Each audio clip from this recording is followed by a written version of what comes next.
By the way mga idol, dito ako ngayon sa aming probinsya kasi day off natin, kaya naisipan ko na umuwi muna sa bukid para ma-refresh yung utak natin mga idol, kasi ang tahimik dito, sobrang tahimik.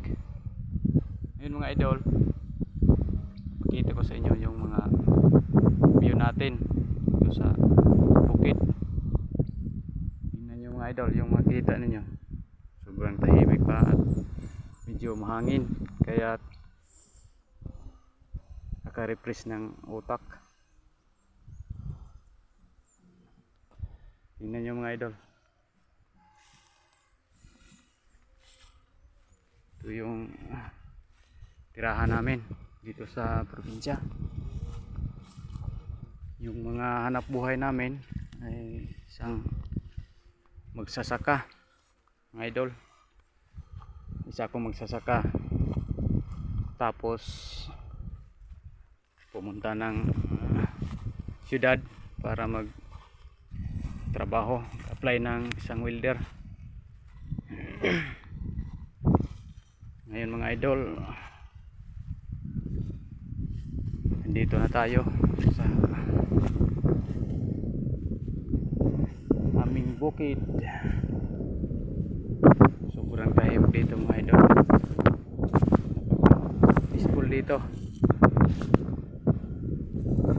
parang walang mga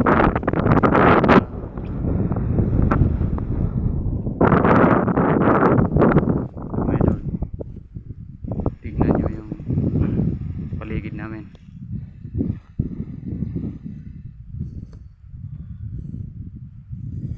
Panglibutan ng mga bundok mga idol. Bukid.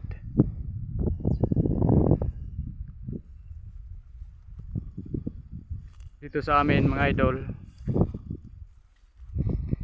dito rin ang tourist spot ng Kandungaw Peak mga idol.